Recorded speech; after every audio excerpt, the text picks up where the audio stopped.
Hi, welcome to today's class.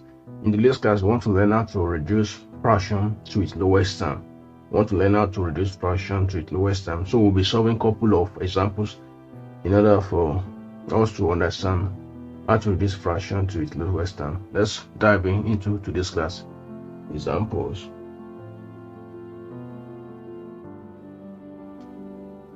Now, the first example.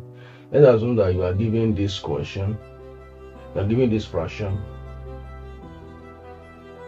42 over 70. You are asked to reduce this fraction to the lowest term. When you are asked to reduce a fraction to the lowest term, it means that you break the factors, or you break the fraction down with a common factor to a level whereby both the numerator and the denominator will not have the same factor. That is, you divide both the numerator and denominator with a common factor until you get to a level whereby both the numerator and denominator will not have a common factor. If you look at 42 and 70 now, we can divide both 42 and 70. We can divide it with 7. 42 divided by 7. 70 divided by 7, because 7 is a common factor to both 42 and 7. 7 times what will give you 42? How many 7 can you see in 42? That will be 6. And how many 7 can you see in 10? 70. That will be 10.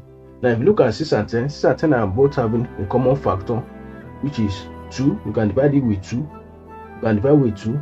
6 divided by 2, that will be what? That will be 3. While 10 divided by 2, that will be 5. Now, we have reduced the fraction 42 divided by 17. We have reduced it to the lowest term, and the lowest term for the fraction 42 over 70 is 3 over 5. If you look at this 3 over 5, there is no common factor for 3 and 5. And there is another way for reducing a fraction to its lowest term. You can express each of the fraction, be the numerator or denominator, in its the product of its prime factors. For example, now,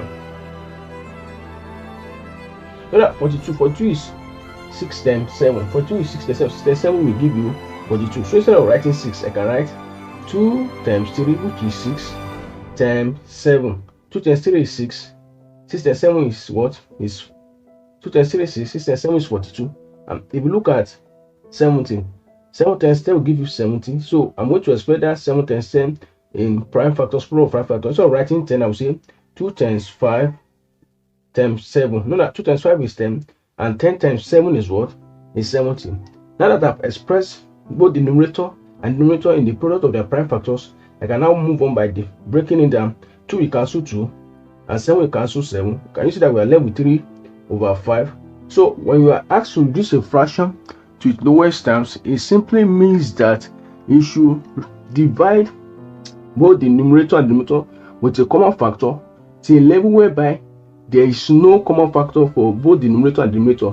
And the lowest term of a fraction is also known as the simplest form of a fraction. Let's go to another example. Let's assume that you are given this fraction to what? To break down. Let's assume that you are given 45 over 105. You are asked to reduce it to its lowest term.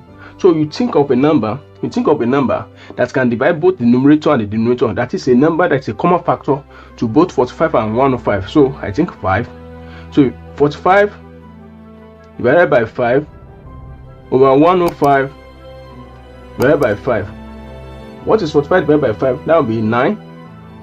45 divided by 5 is 9 over 105 divided by 5. 5 in 10, that will be 2, and 5 in 5, that will be 1. So 105 divided by 5 will give us 21. Now, if you look at 9 and 21, there's a factor for the two numbers, for both the numerator and denominator. That's 3. 3 is a common factor to 9 and 21. Now, how many? 9 divided by 3 is what? That will be 3. And 21 divided by 3, that will be 7. So the lowest term for 45 divided by 105 is what? Is 3 over 7. And let's use the other method. Let's assume that you have 45 over 105. So you want to use the other method. You express both the numerator and the denominator in the product of their prime factors. Now, if you look at 45, what times what will give you 45? That will be 9 times 5. But you know that you must express in the product of prime factors. So instead of writing 9, just change it to 3 times 3, which is also 9, times 5. That will be 3 times 3, which is 9. 9 times 5, that's 45 now.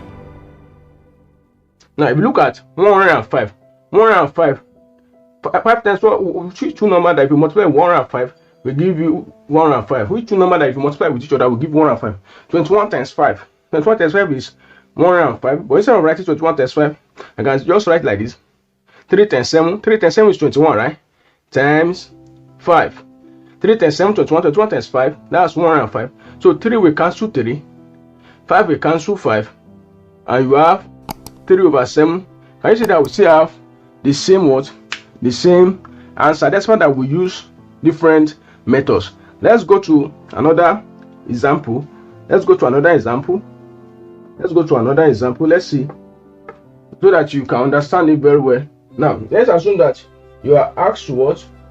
To deal with reduce 24 over 32 to its lowest term. This example 3.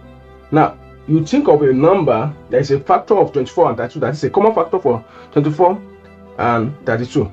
That should be 8. 24 divided by 8. 32 divided by 8. 24 divided by 8 is what? That's what? That's 3. Now, 32 divided by 8, that's 4. Now, if you look at 3 over 4, there is no common factor for 3 and 4. So the lowest term for 24 divided by 32, 24 over 32 is 3 over 4. Now let's use the other method, the 24 over 32 now. We are going to express it in the product of their prime factors. So you think of a number that you product of prime factor numbers that if you multiply with each other will give you 24. For example now, 6 times 4. 6 times 4 is what? 6 times 4 is 24. But instead of writing 6, I'll write 2 times 3, which is 6, times 2 times 2. So 2 times 3, 6. 6 times 2, 12. 12 times 2, 24. Now if you look at 32, if you want to express 32 in product of prime factors, you know that 8 times 4 will give you 32. But what I'm going to do is that instead of writing it, I will have 2 times 2 times 2, which is 8. 2 times 2, 4. 4 times 2, 8. 8 times 2, 16. 16 times 2, that will be 32. What's the next thing? Then you what? Break it down. 2 will cancel 2. 2 will cancel 2. 2 will cancel 2. You can see that we are left with 3. Then 2 times 2 is what? 4. So you can see that despite us using different methods to reduce a fraction to the lowest term, we still have similar answers. And one thing you need to understand is that when you are asked to reduce fractions to the lowest term, it means that you should break down both the numerator and denominator with a common factor onto a level whereby they don't have a common factor. So we have finally come to the end of today's class. Do not forget to subscribe if you are new to this channel, Mr. Willis Maths Class, and make sure you put on the notification button, and not forget to write something about today's class in the comment box. Thank you.